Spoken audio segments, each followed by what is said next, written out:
नमस्कार. आपली संस्कृती, आपला इतिहास या व्याख्यानमालेतील आजच्या 55व्या पुष्पामध्ये आपल्या सगळ्यांचं मनापासून स्वागत. ज्येष्ठ इतिहास संशोधक श्री पांडुरंगजी बलकवडे यांच्या षष्ठाब्दी पूर्तीनिमित्त सुरू झालेल्या या व्याख्यानमालेत आजचं पुष्प गुंफणार आहेत नामवंत कीर्तनकार आणि वेदांताचे गाढे अभ्यासक, तसेच तरुण पिढीतील कीर्तनकार ज्यांना संबोधलं जातं असे हरिभक्त परायण चैतन्य महाराज देगलूरकर. चैतन्य महाराज आज आपल्या समोर विषय सादर करणार आहेत आदर्श समाज व्यवस्था आणि पसायदान. महाराष्ट्रातले थोर संत ज्ञानेश्वर यांनी ज्ञानेश्वरीचं एक सार म्हणून पसायदानाची रचना केली. या पसायदानालाच हळूहळू वैश्विक प्रार्थनेचं स्वरूप प्राप्त झालं. परंतु पसायदानातल्या शब्दांचा नेमका अर्थ काय आहे, त्यामध्ये ज्ञानेश्वर माऊलींनी नेमकी काय मागणी केलेली आहे, दुष्ट शक्तींचं आणि विचारांचं निराकरण होऊन सज्जन शक्तींचं प्राबल्य समाजामध्ये वाढावं, अशा प्रकारचे विचार माऊलींनी त्याच्यामध्ये प्रकट केलेले आहेत. ज्ञानेश्वरीतील किंवा पसायदानातील या शब्दांचा जर अर्थ आपल्याला समजला तर आपल्या इतकं श्रीमंत कोणी नाही. आणि म्हणून याच विषयाचा गाढा अभ्यास असणारे हरिभक्त परायण चैतन्य महाराज देगलूरकर आपल्याला आज पसायदानाचा अर्थ समजून सांगणार आहे. चैतन्य महाराज हे विवेक चूडामणी, ब्रह्मसूत्र भाष्य, त्याचबरोबर महाभारत, ज्ञानेश्वरी, तुकाराम गाथा, श्रीमद भगवद्गीता, श्रीमद भागवत या श्रेष्ठ ग्रंथांचे अभ्यासक असून 20व्या शतकातल्या तरुण पिढीतील नामवंत कीर्तनकार म्हणून सर्वत्र ओळखले जातात. ज्येष्ठ कीर्तनकार हरिभक्त परायण धुंडा महाराज देगलूरकर यांचे ते नातू आहेत. ज्ञानेश्वरी आणि काश्मीरी शैव दर्शन या विषयावर त्यांचं सध्या PhD साठी संशोधन सुरू आहे. काही काळ त्यांनी पुण्यातल्या सप महाविद्यालयामध्ये व्याख्याता म्हणून देखील काम केले. दैनिक सकाळ असेल किंवा दैनिक तरुण भारत असेल, याबरोबरच अनेक वर्तमानपत्रांमध्ये त्यांच्या लेखमाला देखील प्रसिद्ध झाल्या. दूरचित्रवाणीवरही अनेक कार्यक्रमांमध्ये त्यांचा सातत्याने सहभाग असतो. पंढरपूरला जे रुक्मिणी माता मंदिर आहे, तिथल्या नवरात्र उत्सवाचा समारोप जो आहे कोजागिरी पौर्णिमेला होतो, तो चैतन्य महाराजांच्या कीर्तनाने दरवर्षी होत असतो. अशा प्रकारचे वेदांताचा गाढा अभ्यास असलेले चैतन्य महाराज आपल्या समोर हा विषय सादर करणार आहे. त्या विषयासाठी त्यांच्या व्यस्त कार्यक्रमांमधनं त्यांनी तयारी दर्शवली आणि आज आपल्या समोर ते अतिशय सोप्या भाषेमध्ये हा विषय समजून सांगणार आहेत. याबद्दल मी त्यांचं या ठिकाणी श्री शिवाजी रायगड स्मारक मंडळाच्या वतीने स्वागत करतो, त्यांचे आभारही मानतो आणि त्यांनी आपल्या या व्याख्यानाला प्रारंभ करावा अशी त्यांना विनंती करतो. धन्यवाद.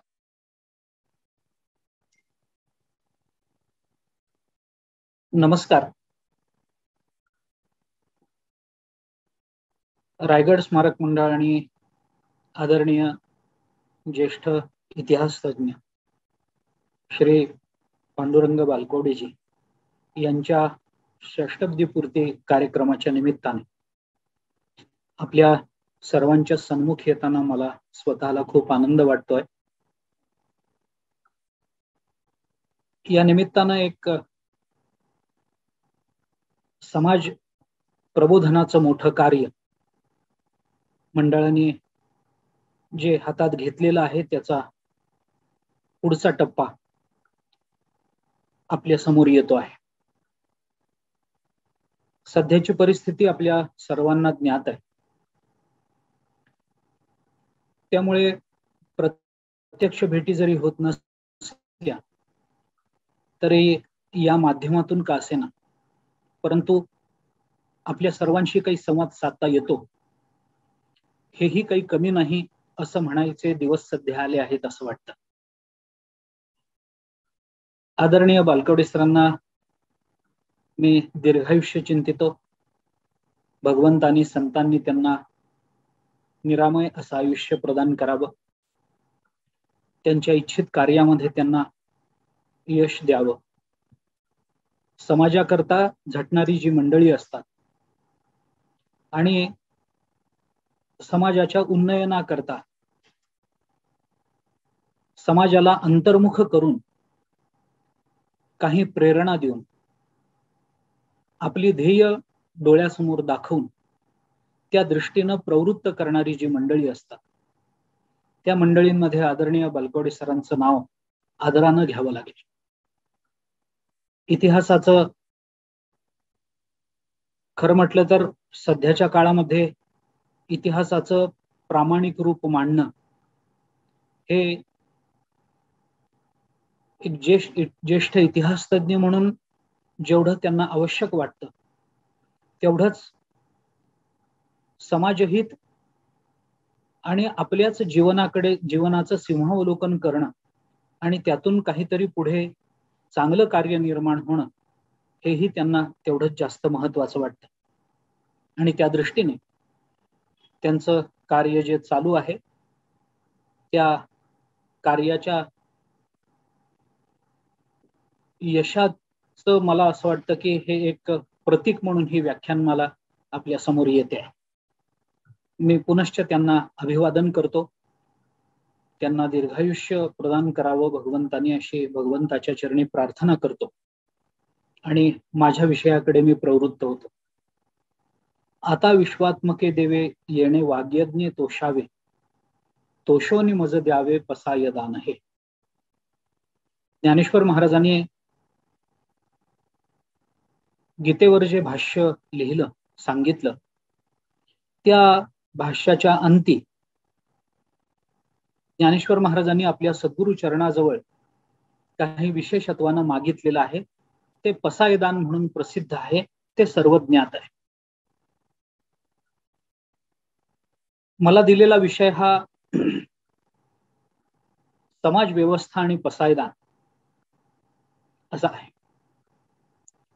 आणि पसायदानाचा विचार करताना किंवा संत वाङ्मयाचाच एकूण विचार करताना ते फक्त आध्यात्मिक आहे ते फक्त धार्मिक आहे अशा मर्यादा आपण संत वाङ्मयाला घालू शकत नाही. किंबहुना थोडंसं स्पष्ट बोलायचं झालं तर मानवी जीवनाच्या सर्वांगीण उत्कर्षाकरता ज्या ज्या गोष्टींची आवश्यकता असते म्हणजे ज्या ज्या गुणांच्या प्राप्तींची आवश्यकता असते आणि ज्या ज्या दोषांच्या निवृत्तीची अपेक्षा असते त्या गुणप्राप्ती आणि दोष निवृत्तीमध्ये मानवी जीवनाचा सर्वात जवळचा असा जर कोणी मार्गदर्शक असेल अशा पद्धतीनं मानवाला अगदी हाताला धरून त्या रस्त्यावर नेणारं जर कोणी असेल तर ते संत आणि संतांचं वाङ्मय असतं. आणि त्या दृष्टीने आपण त्यांना काही मर्यादा घालू शकत नाही. फक्त धर्म या दृष्टीने आपण त्यांच्या वाङ्मयाकडे बघू शकत नाही. फक्त अध्यात्म या दृष्टीने आपण त्यांच्या वाङ्मयाकडे बघू शकत नाही. आध्यात्मिक विचार हा जरी या सगळ्या वाङ्मयाचा एक महत्वाचा मूलभूत असा विचार असला ते जरी या सर्व बाकीच्या विषयांचं अधिष्ठान असलं तरी सुद्धा त्या आध्यात्मिक विचाराच्या अधिष्ठानावरती मानवी जीवनाच्या विकासाकरता सर्व पद्धतीचं चिंतन हे त्याच्यामधून प्रकट होत असतं. त्याच्यामध्ये सामाजिकता येते, त्याच्यामध्ये वृत्ती परिवर्तनाचा विचार येतो, सामाजिक परिवर्तनाचा विचार येतो, कौटुंबिक परिवर्तनाचा विचार येतो, दैहिक परिवर्तनाचा विचार येतो, आध्यात्मिक, अधिभौतिक, अधिदैविक अशा सर्व गोष्टींचा विचार त्याच्यामध्ये अंतर्भूत असतो. आणि म्हणून ज्या दृष्टीने आपण संत वाङ्मयाकडे बघू त्या दृष्टीने संत वाङ्मय हे अतिशय भव्य उदात्त रूपानं आपल्याला प्रतीत होत असतं. आणि त्याच दृष्टीने आपणही त्याच्याकडे बघावं आणि त्या दृष्टीनं त्याच्यातून आपल्या विचारांचे मूलभूत शोध घ्यावेत की जेणेकरून त्या विचाराने आपल्या विचारामध्ये एक महत्वाचा बदल होईल की आपला विचार हा मूलभूत वृत्ती बदलापासून ते जागतिक परिवर्तनापर्यंत एक व्यापक दृष्टिकोन घेऊन कार्यप्रवृत्त होईल. आणि त्या दृष्टीनं मला वाटतं संत वाङ्मयाचं चिंतन होणं खूप आवश्यक आहे. आपण आजही पाहतो अन्य ठिकाणी सुद्धा संतांची वचनं, संतांची प्रमाणं देऊनच आपल्याला काय म्हणायचं आहे ते सांगितलं जातं. याचं कारण त्यांच्या वाङ्मयाची, त्यांच्या व्यक्तिमत्वाची जी छाप समाज मनावर पडलेली आहे त्याच्यातून ते परिवर्तन सहज होतं, सोपं होतं. याच्याकरता त्यांच्या प्रामाण्याचा, त्यांच्या वाङ्मयाच्या प्रामाण्याचा विचार हा जास्त प्रकर्षाने केला जातो आणि करणं आवश्यकही आहे. आता संत वाङ्मयातल्या अर्थात सगळंच वाङ्मय आता मला आपल्या समोर मांडायचं नाही, तो माझा विषय नाही. परंतु ज्ञानेश्वरी ही गीतेवरची एक अलौकिक अशी जी टीका आहे, या टीकेच्या शेवटी जे पसायदान आलं ते पसायदान म्हणजे संपूर्ण गीतेच्या मागे असणारं जे तत्वज्ञान आहे त्या तत्वज्ञानाचं सार आहे असं आपल्याला म्हणता येऊ शकतं. कारण एक भगवान श्रीकृष्णाने अर्जुनाला युद्ध प्रवृत्त व्हावं याच्याकरता गीता सांगितली हे आपल्याला ज्ञात आहे. परंतु केवळ तेवढाच विचार आहे का? युद्ध कर असा आदेश देऊन जर भगवान अर्जुनाला मोकळे झाले असते तर कदाचित अर्जुनाने युद्ध केलंही असतं. पण कोणतीही कृती करण्याच्या मागे त्या कृतीच्या मागचं ज्ञान आपल्याला असणं आवश्यक आहे असं आपल्याला गीता शिकवते. आणि ज्ञानेश्वर महाराजांनी एके ठिकाणी ज्ञानेश्वरीमध्ये म्हणताना कर्माचे डोळे ज्ञान ते निर्दोष होवावे अशी भाषा वापरली. म्हणजे कर्माला निर्दोष ज्ञानाचे डोळे असावे. जे ज्ञान सदोष आहे त्या सदोष ज्ञानानं केलं गेलेलं कर्म हे कदाचित आपल्या तत्कालीन समाधानाचं निमित्त होऊ शकेल, पण परिणामी समाधान त्याच्यातून आपल्याला प्राप्त करून घेता येणार नाही याची जाणीव गीतेने, ज्ञानेश्वरीने आपल्याला अगदी बारकाईनं करून दिलेली आहे. आणि याच्याकरता म्हणून भगवंताने अर्जुनाला नुसतं युद्ध कर अशी आज्ञा न देता ते युद्ध तू का केलं पाहिजेस, आपलं कर्तव्य आपण का पार पाडलं पाहिजे आणि कर्तव्यातून फलश्रुतीची अपेक्षा का नाही ठेवली पाहिजे अशा पद्धतीचा जो एक व्यापक अशा कर्मयोग, ज्ञानयोग आणि भक्तियोगाच्या समन्वयाचा विचार मांडून दिला तो एकूणच मानवी जीवनाच्या कल्याणाचा आहे, सर्वांगीण कल्याणाचा आहे. मानवी जीवन ते कुठेही असेल, ते कसंही असेल आणि ते कोणत्याही पद्धतीने पुढे जात असेल तरी सुद्धा कर्मयोग, ज्ञानयोग आणि उपासना किंवा भक्तियोगाला टाळून मानवी जीवन पूर्ण होऊ शकणार नाही. कारण कर्म, ज्ञान आणि भक्ती हे मानवी जीवनाचं अविभाज्य अंग आहे. मी त्याच्याबद्दलही आता जास्त बोलणार नाही. परंतु ज्ञानेश्वर महाराजांनी आणि भगवंतांनी आम्हाला जे सांगितलं अर्जुनाच्या निमित्ताने ते हेच आहे की कर्म करताना त्याच्या मागे एक ज्ञान पाहिजे. ज्ञान जर निर्दुष्ट असेल तर ते निर्दुष्ट ज्ञानच आपल्याला कर्माचं समाधान देऊ शकतं. नाहीतर कर्म आणि कर्माचा परिणाम याच्यामधली अपरिहार्यता भगवंतानीच अनेक ठिकाणी बोलून दाखवलेली आहे आणि अन्यत्रही आपल्याला ती बऱ्याच वेळेला पाहायला मिळते. कर्म केलं की कर्माचं फल भोगावं लागतं हा मानवी जीवनाचा किंवा हा निसर्गाचाच एक अबाधित असा नियम आहे. तो कोणत्याही कालामध्ये बदलत नाही, तो व्यक्तिपरिच्छेदानं बदलत नाही, तो देशपरिच्छेदानं बदलत नाही आणि तो कालपरिच्छेदानेही बदलत नाही. करावे तसे भरावे अशा पद्धतीच्या ज्या म्हणी लहानपणापासून आपण ऐकत आलेलो आहोत त्या म्हणींचा आशय जर आपण लक्षात घेतला तर आपल्याला हेच म्हणावं लागतं की कर्म आणि कर्माचं फल याच्यातली अपरिहार्यता आपल्याला स्वीकारावी लागते. मी कर्म केलं पण कर्माचं फल मला भोगावं लागलं नाही किंवा मी काही कर्म केलं नाही तरीही मला फल भोगावं लागलं, अशा पद्धतीचा विचार आपल्याला कधीही आपल्या जीवनामध्ये विचारात घेता येणार नाही. तशा पद्धतीचा अनुभव कधीही कुणालाही येणार नाही. आणि याच्याकरता म्हणून अर्थात कर्मयोगातले ते दोषच सांगितले. कृतप्रणाश आणि अकृताभ्यागम असं त्या दोषांचं नाव आहे. म्हणजे केलं आणि भोगावं लागलं नाही हा कृतप्रणाश दोष आहे, आणि अकृत अभ्यागम न केलेलं मला भोगावं लागलं हा दुसरा दोष आहे. पण असे दोष कधीही आपल्याला अनुभवता येत नाहीत किंवा जगतामध्ये कधीही तसे दिसत नाही. कदाचित कुणाला असं वाटेल की मी केलं नाही पण मला भोगावं लागलं, तर त्याची संगती लावताना भारतीय तत्वमीमांसेनी पूर्वजन्म आणि पुनर्जन्माची अपरिहार्यता स्वीकारून आपल्याला त्याची संगती जन्मांतराच्या संबंधानं लावून दिलेली आहे. आणि म्हणून त्याकरता आम्ही जे कर्म करतो त्या कर्माच्या मागे काहीतरी ज्ञान असलं पाहिजे.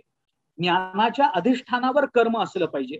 हा जर नियम लक्षात घेतला आणि कर्म ज्ञान या दोन्हीतला समन्वय जर आपण विचारात घेतला, तर आपल्याला हे निश्चितपणाने म्हणता येईल, निश्चितपणाने सांगता येईल की कर्माला जसं ज्ञानाचं अधिष्ठान आवश्यक असतं, तसं ज्ञानाला सुद्धा कर्मातूनच अभिव्यक्त होणं आवश्यक असतं. अन्य कोणत्याही माध्यमातून जे ज्ञान झालेलं असतं, साधकाला जे आध्यात्मिक ज्ञान झालेलं असतं, ते त्याच्या कृतीतून अपरिहार्यतेनं बाहेर पडतं. नाही कश्चित क्षणमपि जातु तिष्ठत्य कर्मकृत कार्यते ह्यवशः कर्म सर्व प्रकृती जैर्गुणैः. हा गीतेने सांगितलेला नियम सर्व जगाकरता आहे, हा एका व्यक्तीकरता नाहीये. आम्ही प्रत्येक क्षणी काही ना काहीतरी कर्म करत असतो. ते कर्म कदाचित शारीरिक असेल, ते कदाचित मानसिक असेल, पण या कर्माचं फल आम्हाला आज ना उद्या भोगावं लागणार आहे. अवश्यमेव भोक्तव्यम कृतम कार्य शुभाशुभम नाभुक्तम क्षीयते कर्म कल्पकोटी शतैरपी. अशा पद्धतीचे नियम आपल्याला कर्म विपाकामध्ये सापडतात. मला त्याही अर्थानं कर्माच्या बाबतीत अधिक बोलायचं नाहीये, परंतु मला मुद्दा हा मांडायचा आहे की भगवंताने अर्जुनाला जे कर्म प्रवृत्त केलं, जे कर्तव्य प्रवृत्त केलं, ते कर्तव्य प्रवृत्त कर्तव्याची जाणीव होऊ न देता केलं नाही, तर त्या कर्तव्याच्या मागे असणाऱ्या ज्ञानाची भूमिका भगवंतानी यथार्थतेने मांडली. आणि म्हणून पहिल्या अध्यायामध्ये युद्धाला विन्मुख झालेला अर्जुन शेवटच्या अध्यायामध्ये नष्टो मोहा स्मृतिर्लब्धात्वत प्रसादान मयाच्युत स्थितोस्मी गत संदेह करिष्ये वचनं तव. आता मी तू म्हणशील ते करायला देवा तयार आहे असं म्हणून जे बोलतोय, त्याच्यातून आपल्याला अर्जुनाच्या परिवर्तनाच्या भूमिका तपासून घेता येते. आणि म्हणून मला असं म्हणायचंय की गीता ही केवळ अर्जुनाला युद्ध प्रवृत्त करणारी आहे असं नाही, तर नकारात्मक भूमिकेकडून सकारात्मक भूमिकेकडे येण्याकरता ज्या वृत्ती परिवर्तनाची अपेक्षा अध्यात्माला, धर्मशास्त्राला आणि आपल्या सनातन संस्कृतीला आहे, तीच भूमिका गीतेने यथार्थतेनं मांडली. आणि म्हणून प्रत्येक अध्यायामध्ये पहिला, दुसरा, तिसरा या अशा क्रमानं जाणाऱ्या 17व्या 18व्या अध्यायापर्यंत, मी 17व्या मुद्दाम म्हणतो कारण 18व्या अध्याय पुन्हा एकाध्यायी गीता आहे, 17व्या अध्यायापर्यंत जी परिवर्तन अर्जुनाच्या चित्तात आणि चित्तवृत्तीमध्ये झालेली आहेत, ती प्रत्येक अध्यायागणिक आपल्याला तपासून घेता येतील इतके गीता स्पष्ट बोलते. परंतु गीतेचं हे तत्वज्ञान हे सामान्य माणसाला कळणार नाही. आपण अर्जुन आहोत अशी भूमिका कदाचित सामान्य मनुष्य घेऊ शकणार नाही. दोलायमान अवस्थेला तो योग्य पद्धतीनं न्याय देऊ शकणार नाही. आणि आपल्या जीवनामध्ये निर्माण झालेल्या समस्यांच्या निराकरणाचा शोध घेण्याची त्याची आध्यात्मिक प्रवृत्ती नसेल, तरी सुद्धा त्याच्या समस्यांचं निराकरण झालं पाहिजे अशा व्यापक दृष्टिकोनातून नंतर संतांनी भगवद्गीतेवरच्या टीका आपल्या समोर मांडून दिलेल्या आहेत. हे लक्षात घेतलं पाहिजे की ज्ञानेश्वरी ही जरी आध्यात्मिक असली, ही जरी गीतेवर टीका असली, गीतेवरची टीका असली, तिला कुठेतरी धार्मिकतेचा संस्पर्श असला, तरी सुद्धा ज्ञानेश्वरी ही कधीही भेदभाव करून तू धर्म मानत नाहीस तर तू माझ्याकडे येऊ नको, तू अध्यात्म मानत नाहीस, तू आत्मा मानत नाहीस, तू वेद प्रामाण्य मानत नाहीस तर तू माझ्याकडे येऊ नको असं म्हणणारी ज्ञानेश्वरी नाहीये. उलट पक्षी ज्ञानेश्वरी अशांनाही उपदेश करते, अशांनाही जवळ घेते की ज्यांचा आपल्या जीवनाकडे बघण्याचा अशा पद्धतीचा कोणताही दृष्टिकोन नाही. किंबहुना सध्याच्या भाषेत जर बोलायचं झालं तर स्वजीवनाकडे फक्त भोगार्थ म्हणून बघणारी जी मंडळी आहेत, त्यांच्याही डोळ्यामध्ये अंजन घालण्याचं काम तितक्याच प्रेमानं ज्ञानेश्वरी करते, जितक्या प्रेमानं एखाद्या साधकाला ज्ञानेश्वरी आपल्या आत्मसन्मानाचा आणि आत्मप्राप्तीचा मार्ग दाखवते. आणि म्हणून ज्ञानेश्वरीचा विचार करताना ज्ञानेश्वर महाराजांनी एक मानवी जीवनाचा खूप मोठा व्यापक असा दृष्टिकोन समोर ठेवलेला आपल्याला दिसून येतो. आणि म्हणून त्या सर्व गीतेचं तत्वज्ञान जे ज्ञानेश्वर महाराजांनी ज्ञानेश्वरीमध्ये अत्यंत सोप्या परिभाषेमध्ये मांडून दिलेलं आहे, इतक्या सोप्या की बहुतेक वेळेला आपल्याला कळतही नाही की आपण एक फार मोठ्या तत्वज्ञानाचा अंश आपल्या पोटामध्ये गेलेला आहे.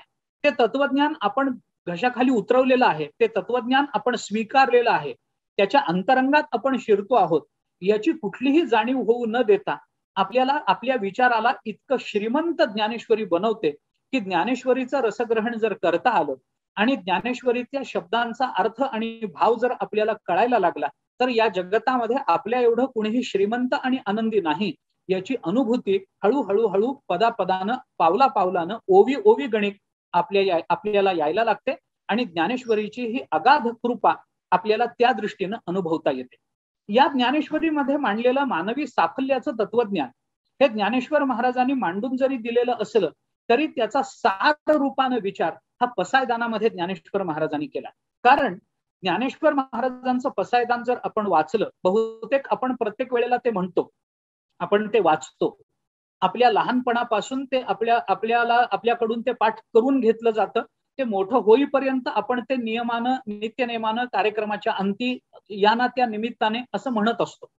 परंतु मी थोडासा शब्द क्षमा मागून वापरतो, परंतु दुर्दैवाने असं होतं की पसायदान म्हणताना पसायदानाच्या शब्दांच्या मागचा अर्थ आणि ज्ञानेश्वर महाराजांना अभिप्रेत असणारा भाव याच्याकडे नेमकं आपलं दुर्लक्ष होतं. कारण ते इतकं तोंडामध्ये बसलेलं आहे की इकडे तिकडे बघताना सुद्धा आपण सहजतेनं पसायदानाच्या ओव्या म्हणायला लागतो. आपलं लक्ष पसायदानामध्ये नसतं. कोण आलं, कोण गेलं, कोण बसलं, कोण उठलं याकडे आपलं लक्ष असतं, पण मुखानं आपलं पसायदान चालू असतं. इतकं ते अंगवळणी पडलंय. संस्कृतामध्ये अशी एक म्हण आहे, अतिपरिचयात अवज्ञा संतत गमनात अनादरो भवती मलये भिल्ल पुरंद्री चंदन तरुकाष्ठम इंधनम पुरुते असं एक सुभाषित आहे. अतिपरिचयात अवज्ञा असं आपण म्हणतोच. अतिपरिचय झाला की अवज्ञा होते, तशी अवज्ञा बऱ्याच अंशानं पसायदानाच्या वाटेला आलेली आहे. दुर्दैवाने म्हणून मी हा शब्द वापरला. परंतु पसायदानाकडे आपण जर बारकाईनं बघितलं तर हे पसायदान हे जरी गीतेच्या तत्वज्ञानाचं सार असलं, आपण थोडं चिंतन करून बघा. सबंध ज्ञानेश्वरीचा आवाका ज्ञानेश्वर महाराजांनी 9 ओव्यांमध्ये आणून ठेवला आणि या 9 ओव्यांच्या मागे संपूर्ण ज्ञानेश्वरीच्या निर्मितीच्या मागची ज्ञानेश्वर महाराजांची जी तळमळ होते ते तळमळ उभी आहे असं आपल्याला जाणवल्याशिवाय राहणार नाही. पसायदानाच्या मागे ज्ञानेश्वरी आहे तर ज्ञानेश्वरीचं सार म्हणजे ज्ञानेश्वरीचा गर्भ म्हणजे पसायदान आहे असा संबंध आपल्याला लावता येऊ शकतो. पसायदानाच्या वाट्याला असं एक महत्भाग्य आहे की पसायदान हा ज्ञानेश्वरीचाच एक अंश असूनही त्याला एक स्वतंत्र प्रार्थनेचं रूप आपल्याकडून दिलं गेलंय. हे एक फार मोठं काम आपल्या संस्कृतीने किंवा आपल्या समाजाने केलंय. नुसतं पसायदान जरी आपण म्हणत राहिलो तरी आपल्याला हे सामान्यत्वानं कळून जातं की हे पसायदान म्हणजे ही काहीतरी मला काहीतरी मिळावं याच्याकरता केलेली सामान्य प्रार्थना नाहीये. आणि म्हणून पसायदानाकडे जेव्हा आपण बघायला लागतो तेव्हा पहिली गोष्ट आपल्या लक्षात येते ती म्हणजे पसायदान ही केवळ परिवर्तनाची भूमिका मांडणारी प्रार्थना नाहीये, तर ते परिवर्तन ज्या वृत्तीवर अवलंबून आहे त्या वृत्तीच्या परिवर्तनाच्या बदलांची, त्या वृत्तीच्या परिवर्तनाची ती एक अपेक्षा आहे, ती एक प्रार्थना. कारण ज्ञानेश्वर महाराजांचा याच्यावर विश्वास आहे. समाज हा एका रात्रीत बदलत नसतो. समाजाचं परिवर्तन आपण म्हणू कित्येक शतकं लागतात तरी सुद्धा समाजाचं परिवर्तन पूर्णतः झालेलं आपल्याला दिसत नाही. असं आज आम्ही पसायदान म्हणावं आणि उद्या रात्री जे खडांची व्यंकटी सांडलेली आपल्याला दिसावी किंवा सर्वत्र आम्हाला सुखाचा अनुभव किंबहुना सर्व सुखी याची अनुभूती यावी किंवा दृष्टादृष्टावरचा विजय आमच्या पदरात पडलेला असावा अशी अपेक्षा नाहीये आणि असं होतही नाही. हे होत नाही याची जेवढी निश्चित खात्री आम्हाला आहे त्याच्याही पेक्षा जास्त खात्री ज्ञानेश्वर महाराजांना त्या काळामध्ये होती. आपण विचार करून पहा. आणि म्हणून जेव्हा परिवर्तनाच्या भूमिका येतात तेव्हा समाज परिवर्तन म्हणजे एकदम सगळाच्या सगळा समाज बदलणं असं नसतं, तर समाजातल्या विचारवंतांची परिवर्तनं ही कालांतरानं समाज परिवर्तनाची निमित्त ठरत असतात अशी सूत्र आपल्याला समाजशास्त्रामध्ये पाहता येतात. समाज बदलतो म्हणजे काय होतं? समाज बदलत नसतो. समाजाला दिशा देणारे जे विचारवंत असतात त्या विचारवंतांच्या विचारामध्ये परिवर्तन झाली की स्वाभाविक त्यांच्या मागे जाणारा समाज त्या परिवर्तनाचा आपसूक स्वीकार करत असतो. आपण याचा विचार कुठल्याही अर्थाने करून बघू शकतो. मला आता त्याही बाबतीत फार विचार करण्याचं कारण नाहीये, परंतु म्हणून ज्ञानेश्वर महाराजांनी काय केलंय, किंबहुना सर्व सुखी पूर्ण होवनी तिही लोकी भजिजो आदि पुरुषी अखंडित, ही प्रार्थना झाल्यानंतर सुद्धा ज्ञानेश्वर महाराजांनी पुन्हा एक प्रार्थना विशेषत्वाने केलेली आपल्याला दिसून येते, ती म्हणजे किंबहुना सर्व सुखीमध्ये सर्वांच्या सुखाची अपेक्षा व्यक्त झाली. पण तरी हे झाल्यानंतर अपवादात्मक म्हणून ज्ञानेश्वर महाराज पुन्हा बोलतात, आणि ग्रंथोपजीवी ये विशेषी लोकी ये. हे ग्रंथोपजीवी कोण आहेत, तर हे समाजातले विचारवंत आहेत. या विचारवंतांचं परिवर्तन ज्ञानेश्वर महाराजांना विशेषत्वानं अपेक्षित आहे. त्यामुळे सर्व समाजाच्या सर्व घटकांच्या सुखाची अपेक्षा व्यक्त केल्यानंतरही त्याचाच एक भाग असणारे ग्रंथोपजीवी तसे असूनही ज्ञानेश्वर महाराज त्यांच्याकरता जर वेगळं मागणं मागत असतील, तर ज्ञानेश्वर महाराजांना अशा विचारवंतांच्या परिवर्तनाची, वृत्ती परिवर्तनाची अपेक्षा आहे. असं का? त्याचं कारण असं आहे की मनुष्य जेव्हा आपलं जीवन जगत असतो तेव्हा आपल्या विचाराच्या सोयीचे जे विचारवंत आहेत त्यांचा आदर्श म्हणून स्वीकार करत असतो. तो हा विचार करत नाही की आपल्या विचारात कधीतरी परिवर्तन होणं अपेक्षित आहे, म्हणून आपले आदर्श आपण आता लगेच निश्चिततेने न निवडता कुठल्या तरी एका विचारावर स्थिर होऊन आदर्श निवडावेत असा विचार समाज कधीच करत नसतो. त्याच्याकडून ते अपेक्षितही नाहीये. ढोबळ मानाने आपल्या विचाराचं साधर्म्य ज्याच्या विचारामध्ये दिसतं आणि जो त्याला विचारवंत दिशा देणारा मार्गदर्शक वाटतो त्याचा स्वीकार आदर्श म्हणून समाज करत असतो, मनुष्य करत असतो. आणि म्हणून एका व्यक्तीपासून ते विचारवंतांपर्यंत सर्वांच्याच विचारामधल्या वृत्ती परिवर्तन, मी पुन्हा पुन्हा हा शब्द वापरतोय, वृत्ती परिवर्तनाच्या अपेक्षा पसायदानामध्ये व्यक्त झाल्या. म्हणून समाज परिवर्तन हे नेमकं काय आहे, तर समाज परिवर्तन म्हणजे एकदम सकल समाजाचं परिवर्तन असं अपेक्षित नाहीये, तर समाजामधल्या सामान्य माणसापासून ते विचारवंतांपर्यंतच्या, म्हणजे सामान्य म्हणण्यापेक्षा मी अजूनही वेगळा शब्द वापरतो, समाजातल्या दुष्ट मनोवृत्तीच्या माणसापासून ते विचारवंतांपर्यंत. म्हणून जे खळांची व्यंकटी सांडो या खळांपासून सुरू झालेलं पसायदान कुठेतरी ग्रंथोपजीवी पर्यंत जाऊन थांबत आहे याचा विचार आपण केला पाहिजे. आणि म्हणून नेहमी असं वाटतं की पसायदान हा एक आलेख आहे समाजाचा.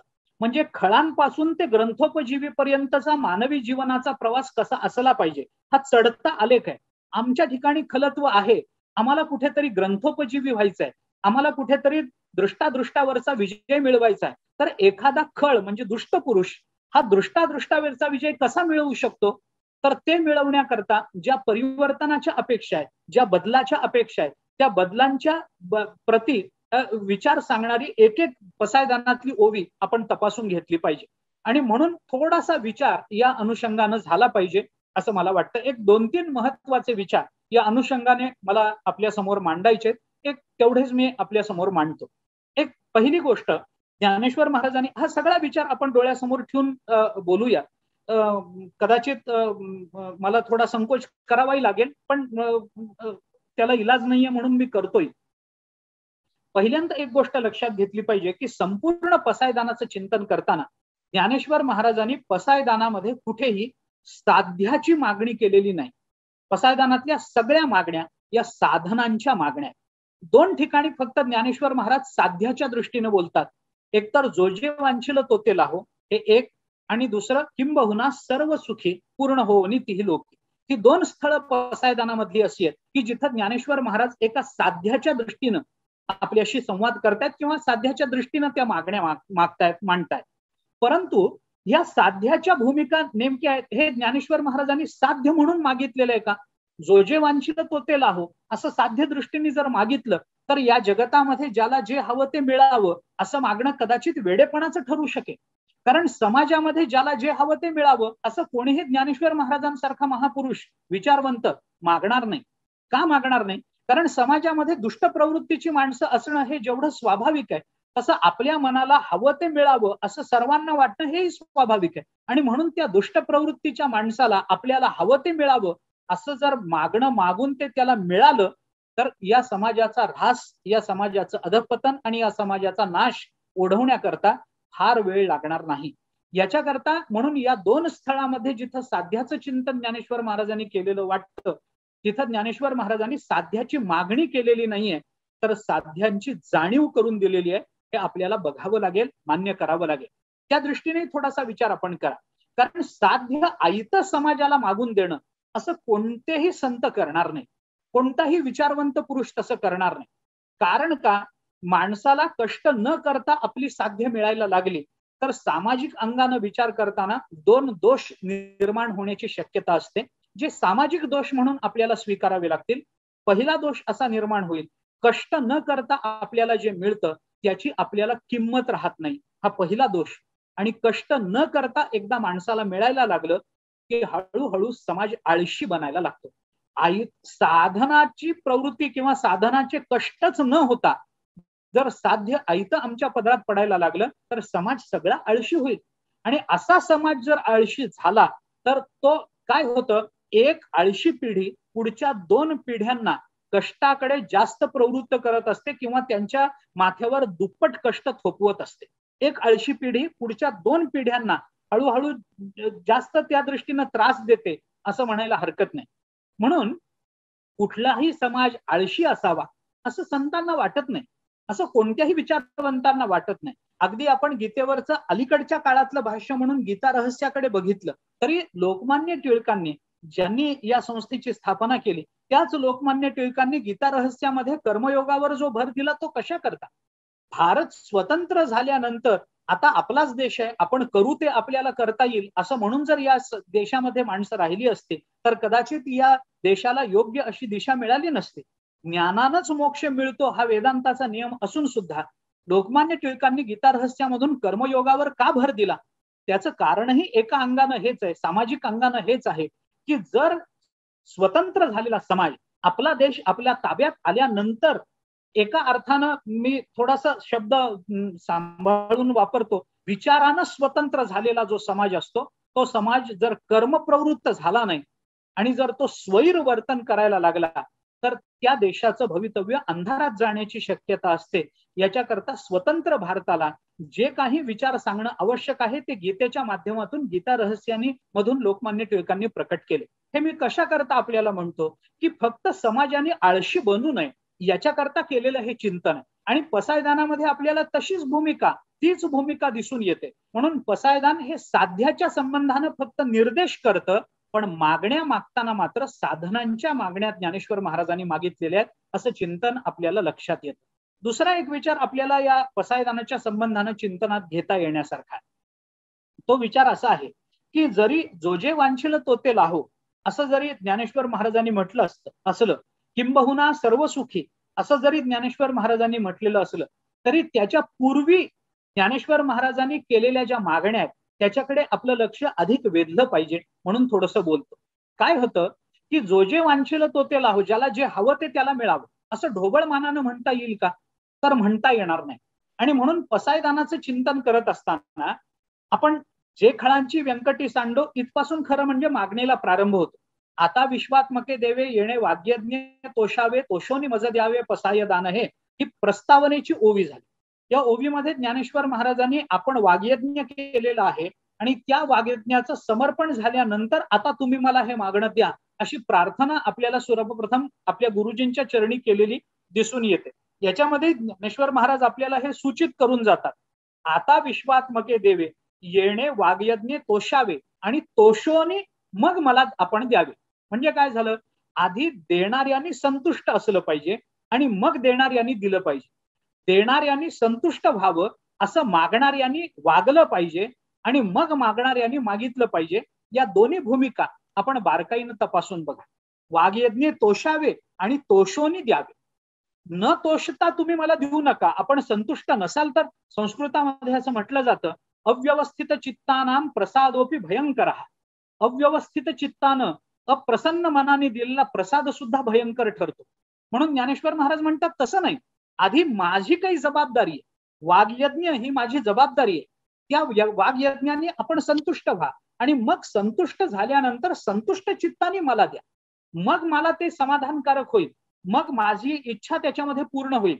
मला जे हवं ते मी जे मागणार आहे तिथं मला अधिकाधिक समाधान मिळेल. आणि म्हणून ज्ञानेश्वर महाराजांनी पहिल्या ओवीत प्रस्तावना केली आणि जे खळांची व्यंकटी सांडो इथपासून ज्ञानेश्वर महाराजांनी मागण्याकरता प्रारंभ केला. गंमत आपण लक्षात घ्या की ज्ञानेश्वर महाराजांनी इथं म्हणताना तोषोनी मज द्यावे असं म्हटलंय, पण संपूर्ण पसायदान जर आपण बघितलं तर ज्ञानेश्वर महाराजांनी मज म्हणजे त्यांच्या स्वतः करता याच्यात काहीही मागितलेलं नाही. खळांची व्यंकटी सांडावी याच्यात ज्ञानेश्वर महाराजांचा काय फायदा? सत्कर्मी रती त्यांची वाढावी, सामान्य जनांची वाढावी, याच्यामध्ये ज्ञानेश्वर महाराजांचा काय फायदा आहे? भूता परस्परे पडो मैत्र जीवांचे, याच्यात जीवांचा फायदा आहे का? ज्ञानेश्वर महाराजांचा काय फायदा आहे? काही नाहीये. असं करत करत आपण जर पुढे पुढे पुढे पुढे जाऊ तर आपल्याला हे लक्षात येईल की ज्ञानेश्वर महाराजांनी विश्वाने स्वधर्म सूर्य पाहावा हे ज्ञानेश्वर महाराज मागतात. दुरितांचे तिमिर जावो विश्व स्वधर्म सूर्य पाहावं हे ज्ञानेश्वर महाराज मांडतात. मग हे विश्वाचा म्हणजे विश्वाने स्वधर्माचा सूर्य पाहावा याच्यात ज्ञानेश्वर महाराजांचा फायदा काय? काहीही फायदा नाही. वर्षत सकळ मंगळी ईश्वरनिष्ठांची मांद्याळी, या ईश्वरनिष्ठांनी सकळ मंगळाचा वर्षाव समाजावर करावा अशी ज्ञानेश्वर महाराजांची अपेक्षा. याच्यात त्यांचा स्वतःचा काय फायदा? सर्वांनी सुखी व्हावं याच्यात त्यांचा काय फायदा? दृष्टादृष्टावरचा आमचा विजय याच्यात ज्ञानेश्वर महाराजांचा फायदा काय? काहीही फायदा नाहीये. पण तरीही ज्ञानेश्वर महाराज मज द्यावे असं म्हणतात. त्याचं एकच उत्तर आध्यात्मिक दृष्टीनं तत्वदृष्टीनं मी देऊन जाईल की संतांचा मी हा सुद्धा विश्वव्यापक असतो. ही भूमिका डोळ्यासमोर ठेवून आपण पसायदानाकडे बघितलं पाहिजे. आणि म्हणून साधनांची मागणी करणारे ज्ञानेश्वर महाराज जेव्हा जो जे वांछिल तो ते लाहो असं म्हणतात तेव्हा या परिवर्तनाच्या भूमिका आपण पहा. हे परिवर्तन सांगताना मला संबंध पसायदानाचा विचार करण्याचं कारण नाही. त्याच्यातल्या नुसत्या सर्व नामांचा विचार जरी मला करता आला तरी सुद्धा मला या परिवर्तनावर, सामाजिक परिवर्तनावर प्रकाश टाकता येईल असं वाटतं. गंमत कशी आहे? जे खळांची व्यंकटी सांडो तया सत्कर्मी रती वाढो, भूता परस्परे पडो मैत्र जीवांचे, हे म्हणत असताना ज्ञानेश्वर महाराजांनी खळांची व्यंकटी सांडो असं म्हणून मागितलेलं आहे. आता खळ या शब्दाचा अर्थ आहे दुष्ट पुरुष, व्यंकटी शब्दाचा अर्थ आहे बुद्धी. दुष्ट पुरुषांच्या बुद्धीमध्ये परिवर्तन व्हावं ही पहिली मागणी ज्ञानेश्वर महाराज मागतात. पहिली मागणी त्यांची ही आहे. कारण का? थोडा विचार आपण केला पाहिजे. परिवर्तनाच्या भूमिका कुठून येतात? मी आपल्याला अगदी प्रापंचिक आणि अगदी सामान्य उदाहरण देतो. अगदी साधं उदाहरण. जेव्हा आपण आपलं कपाट म्हणा किंवा आपली खोली म्हणा आवरायला घेतो तेव्हा सगळ्यात पहिल्यांदा आपण काय काम करतो? समजा कोणी आपल्याकडे पाहुणे येणार आहेत म्हणून आपल्याला आपली बैठक आवरून ठेवायची, तर आपण काय करतो? दोन गोष्टी आपण करतो. कचरा बाहेर काढतो आणि चांगल्या खोळी, चांगले गालिचे, चांगली चादर, चांगले पडदे असे आपण तिथे लावतो. म्हणजे सामान्यत्वानं आपण जर विचार केला. आता ह्याच्यामधला क्रम नक्की काय असावा? म्हणजे आधी पडदे बदलावेत, गालीच्या टाकावा आणि मग त्याच्यानंतर झाडून घ्यावं असा क्रम नाहीये. आधी कचरा बाहेर काढला पाहिजे आणि मग चांगल्याचं आधान केलं पाहिजे. हा एक सामान्य मानवी विचार प्रवाह आहे. हा कुठेही असाच आहे. म्हणजे माणसाच्या विचाराचा प्रवाहच मुळात असा आहे. आम्ही तमसो मा ज्योतिर्गमय असं जेव्हा म्हणतो त्यावेळेला सुद्धा तोच प्रवास आहे. म्हणजे स्थूल पदार्थाकडून सूक्ष्म पदार्थाकडे अशी मानवी विचाराची प्रवृत्ती असते, स्थूलाकडून सूक्ष्माकडे. तसंच इथं जो कचरा असतो तो बाहेर काढावा लागतो आणि मग वरती गालीच्या टाकावा लागतो. हे जसं जितकं साधं आहे तितकं आधी मनातला कचरा काढण्याकरता ज्ञानेश्वर महाराज पहिली मागणी जी करतात ती हे आहे, जे खळांची व्यंकटी सांड. व्यंकटी या शब्दाचा अर्थ वाकडेपणा असा सांगितला जातो, पण तो तत्वतः योग्य नाही. व्यंकटी म्हणजे वाकडेपणा नाही. व्यंकटी शब्दाचा एक अर्थ केला जातो बुद्धी. कारण आधी जर खळ म्हणालो असू आपण तर तो वाकडा असणारच आहे. त्याची बुद्धी जी वाकडी बुद्धी आहे ती बुद्धी सरळ व्हावी ही ज्ञानेश्वर महाराजांची अपेक्षा आहे. आणि जर त्याच्यातही दुसरी गोष्ट अशी आहे, खळांची व्यंकटी सांडो असं न मागता ज्ञानेश्वर महाराजांनी जो जे वांछिल तो ते लावं हे जर मागितलं असतं तर खळांना काय अपेक्षित आहे की या समाजाचा नाश व्हावा, या समाजातल्या लोकांना त्रास व्हावा, त्यांच्याकडची संपत्ती आपल्याला मिळावी असाच ते विचार करणार. मग जो जे वांछिल तो ते लाहो या नियमानं त्यांनाही जे हवं ते मिळालं असतं तर सगळाच समाज हा अधपतित झाला असता. याच्याकरता ज्ञानेश्वर महाराजांनी आधी बुद्धी परिवर्तनाची अपेक्षा केली. यालाच मी वृत्ती परिवर्तन म्हणतो. बुद्धी परिवर्तन याचाच अर्थ अंतःकरण वृत्ती परिवर्तन. हे वृत्ती परिवर्तनाची पहिलं वृत्ती परिवर्तनाचं पहिलं बीज ज्ञानेश्वर महाराजांनी इथं टाकलं, जे खळांची व्यंकटी सांडू. आता खळांची व्यंकटी सांडली म्हणजे खळांची बुद्धी बदलली, थोडंसं परिवर्तन झालं. त्यांना जे वाईट वाटत होतं ते मुळात समाजाच्या दृष्टीने चांगलं होतं, आणि समाजाला जे चांगलं वाटत होतं ते त्यांना वाईट वाटत होतं. समाजाचं जे वाईट ते दुष्टांचं चांगलं, आणि दुष्टांचं जे चांगलं ते समाजाचं वाईट, असं असणारच ना. मग असं जर असेल तर दुष्टांना वाईट वाईट म्हणूनच दिसलं पाहिजे आणि चांगलं चांगलं म्हणूनच दिसलं पाहिजे. याच्याकरता त्यांचं बौद्धिक परिवर्तन होणं ही पहिली अपेक्षा ज्ञानेश्वर महाराज व्यक्त करतात. मला जो मुद्दा मांडायचा होता की मी म्हणालो होतो की फक्त आपण नुसती सर्वनामं जरी बघितली तरी सामाजिक परिवर्तनाची भूमिका आपल्याला समजू शकेल. त्याच्यामध्ये जे खळांची ज्या व्यंकटी सांडो तया सत्कर्मी, त्यांचीच सत्कर्मामध्ये आवड निर्माण व्हावी. म्हणजे कुठल्या तरी एका खळाची दुष्ट बुद्धी बदलली आहे आणि दुसऱ्याच कुणाची तरी सत्कर्माची आवड निर्माण झाली आहे, तर हे सामाजिक परिवर्तन नाहीये. हे परिवर्तन आपल्याला वैचारिक म्हणता येणार नाहीये. मी बदललो असं मला कधी वाटेल जेव्हा माझ्यातले दोष जातील आणि त्या दोषांची जागा सद्गुण घेईल. म्हणजे आपण विचार करा की नुसती दुष्ट बुद्धी गेली म्हणजे मनुष्य सज्जन झाला असं होत नाहीये. आपल्या विचारातला दुष्टपणा गेला म्हणजे किंवा वाकडेपणा गेला म्हणजे लगेच आपण संत झालो, आपण साधू वृत्तीचे झालो असं होत नाही ना. म्हणजे काय झालं, खळांची व्यंकटी सांडो याच्यामध्ये फक्त वाईटपणा गेलाय, अजून चांगलेपणा आला नाहीये. तो फक्त उदासीन झाला. खळांची व्यंकटी सांडो इथं तो औदासीन्यात आला, पण उदासीन समाजही चालत नाही ना. याच्याकरता त्याची रती वाढो. कशामध्ये? सत्कर्मामध्ये त्याची रती वाढली पाहिजे. कुणाची रती वाढली पाहिजे? ज्याची दुष्ट बुद्धी बदललेली आहे त्याचीच सत्कर्मामध्ये रती वाढावी, त्याचीच वाढावी, अन्यांची वाढून चालणार नाही. म्हणून मी म्हटलं की हे सर्वनाम मागे येणाऱ्या विशेष नामाचं रूप घेऊन पुढे येत असतात. कोणतंही सर्वनाम असंच पुढे येतं. सर्वनामाला स्वतःची किंमत नसते, मागे येणाऱ्या विशेष नामाचंच महत्व घेऊन सर्वनाम पुढे येत असतं. मग खळांची व्यंकटी सांडो तया, हे तया हा शब्द कुणा करतात? त्यांची सत्कर्मात रती वाढावी. त्यांची म्हणजे कुणाची? जी खळ आहेत त्यांची. होता परस्परे पडो मैत्र जीवांचे, दुरितांचे तिमिर जावो, विश्व स्वधर्म सूर्य पाहो. जो, आता हा जो कोण आहे?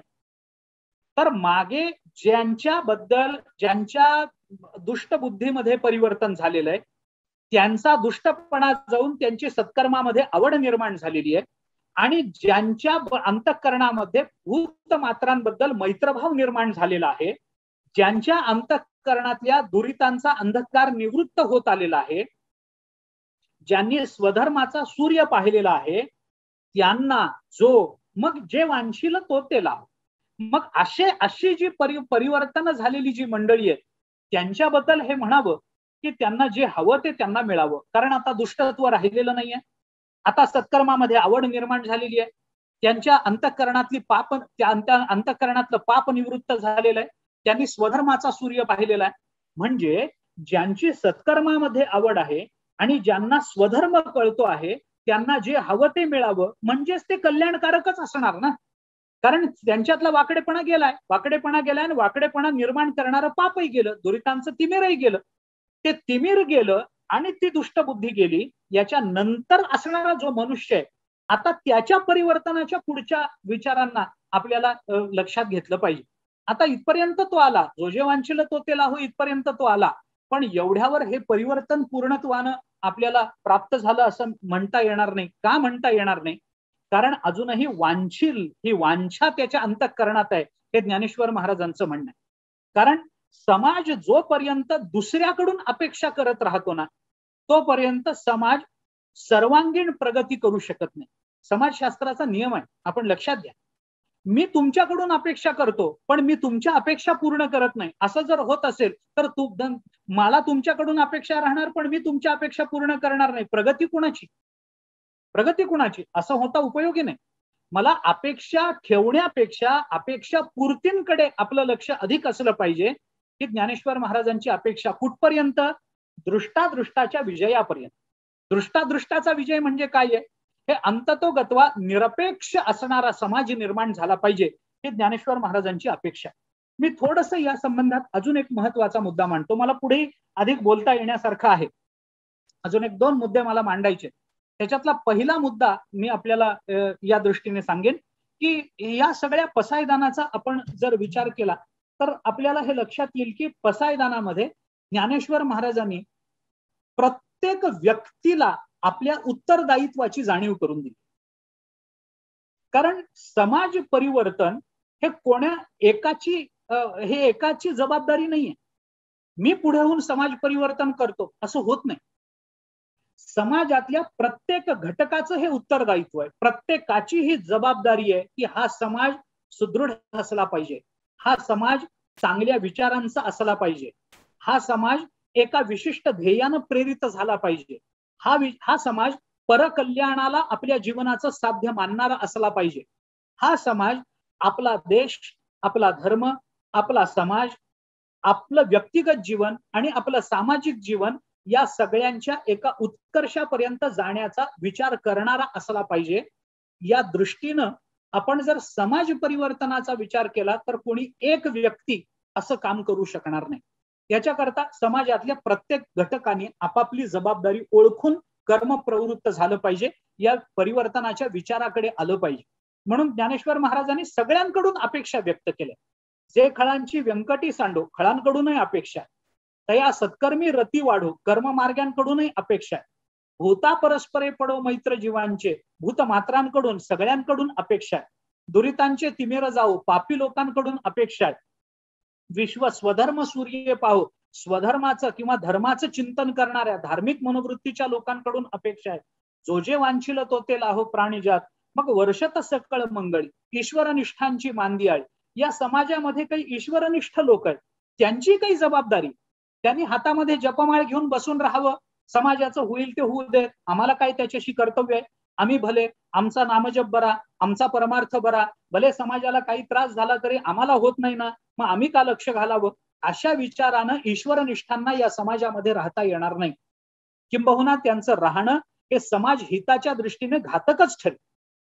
दोन, आपण थोडासा विचार करून पहा. मला स्वामी वरदानंदांचं वाक्य पुन्हा पुन्हा या निमित्तानं आठवतं. स्वामी वरदानंद भारती असं म्हणत असत की या समाजामध्ये दुष्ट लोक हे समाजाला अधिक त्रास देतात, याचं कारण समाज निष्क्रिय आहे एवढ्यातच मर्यादित नाही, तर सज्जन आणि सक्षम माणसं सुद्धा बऱ्याच वेळेला निष्क्रिय राहतात, हे त्याचं खरं कारण आहे. आणि ते एका अर्थानं योग्यही. म्हणून ईश्वरनिष्ठांनी बसून राहावं, आपल्या आपल्या यात्रा कराव्यात, देवाच्या कुठल्या तीर्थक्षेत्रामध्ये जावं, तीर्थस्नान करावं, जपमाळ घेऊन बसावं, देवाची उपासना करावी. मग भले आपल्या शेजारी कुणी पीडित आला असेल, रडत बसला असेल तरी मला काय त्याच्याशी कर्तव्य असं म्हणावं. इतकं उदासीन राहून त्यांनी चालणार नाही. म्हणून त्यांनी काय केलं पाहिजे याचाही विचार ज्ञानेश्वर महाराज बोलून दाखवतात. त्यांचीही काही जबाबदारी आहे, कारण ते सुद्धा याच समाजामध्ये राहतात. त्यांना सुद्धा मान्य असो अथवा नसो एक सामाजिक जीवन स्वीकारावं लागलेलं आहे. आणि याकरता म्हणून ईश्वरनिष्ठांची मांदियाळी, त्यांनी काय करावं, त्यांनी एका ठिकाणी बसून एक एकटं कुठल्या तरी गुहेमध्ये बसून उपासना करतोय असं करू नये. मग त्यांनी काय करावं, त्यांनी मांदियाळी म्हणजे त्यांचं एकत्रीकरण व्हावं. हे जे ईश्वरनिष्ठ आहेत हे एकत्रित यावेत आणि एकत्रित येऊन त्यांनी काय करावं, सकळ मंगळाचा वर्षाव करत त्यांनी अनवरत या भूमंडळामध्ये अशा हीन दीन झालेल्या व्यक्तींना भेटत राहिलं पाहिजे. त्यांनी आपल्या घरामध्ये दरवाजा बंद करून बसून उपयोगी नाही. शेवटी ज्ञानेश्वर महाराजांना सुद्धा मुक्ताबाईंनी ताटीचं दार उघडायला लावलेलं आहे, हे लक्षात घेतलं पाहिजे. आणि हे ज्ञानेश्वर महाराज जेव्हा ईश्वरनिष्ठांची मांदियाळी म्हणतात तेव्हा त्या मांदियाळीनं घराचे दरवाजे उघडून बाहेर पडलं पाहिजे आणि सकल भूतमात्रांवरती सकल मंगलाचा अनवरत वर्षाव करत या समाजामध्ये फिरत राहिलं पाहिजे. हे ज्ञानेश्वर महाराजांची भूमिका कुठेतरी मुक्ताबाईंनी केलेल्या उपदेशाच्या पार्श्वभूमीवर विशेषत्वानं अभिव्यक्त झालेली आपल्याला दिसून येते. आणि म्हणून थोडासा विचार करण्यासारखी ही गोष्ट आहे की समाजातल्या प्रत्येक घटकाची ही जबाबदारी ज्ञानेश्वर महाराजांनी दाखवून दिलेली आहे. वर्षत सकळ मंगळी, सकल मंगलाचा वर्षाव त्यांनी केला पाहिजे. आणि कसा केला पाहिजे, अनवरत वर्ष, आणि अनवरत वर्षाव झाला पाहिजे. थोडा थोडा नाही, अखंड तो वर्षाव, मंगलाचा वर्षाव अखंड झाला पाहिजे संतांकडून. कुणाकडून, जे ईश्वरनिष्ठ आहेत त्यांच्याकडून. कुणावर झाला पाहिजे, भेटतू भूता, या भूतमात्रांवर झाला पाहिजे. कारण का, जर ही संत मंडळी, ही ईश्वरनिष्ठ मंडळी अशा पद्धतीनं बाहेर पडून समाजामध्ये जर काही मार्गदर्शन करतील तर आणि तरच समाजाला आपल्या जीवनाचं योग्य ध्येय काय आहे याची जाणीव होईल. त्या ध्येयाकरता नियत साधन कोणतं असतं याची जाणीव होईल. त्या साधनाच्या प्राप्तीकरता आपला काय अधिकार असावा लागतो याची जाणीव होईल. त्या अधिकारातून त्या साधनाच्या प्राप्तीकरता काय परिश्रम करावे लागतात याची जाणीव होईल. आणि साधनाच्या परिश्रमातून साध्याचा आनंद काय मिळवता येऊ शकतो याची जाणीव होईल. याच्याकरता या ईश्वरनिष्ठांनी अनवरत सकळ मंगळाचा वर्षाव करत या भूतमात्रांवर भेटत राहिलं पाहिजे की त्यांच्यावरची जबाबदारी ज्ञानेश्वर महाराज दाखवून देतात. असं सगळं आपण पहा. केवळ ईश्वरनिष्ठच म्हणू नका. मग या समाजामध्ये ईश्वरनिष्ठांच्याही पुढे जाणारा एक संत नावाचा वर्ग आहे. त्या संतांना सुद्धा ज्ञानेश्वर महाराज त्यांचं वर्णन करूनही त्यांच्याबद्दल सांगतात की जेणेकरून या ईश्वरनिष्ठांकडून संतांकडे आपण गेलं पाहिजे. ईश्वरनिष्ठ आपल्याकडे येतील पण आपण संतांकडे गेलं पाहिजे. मग ते संत कोण आहेत?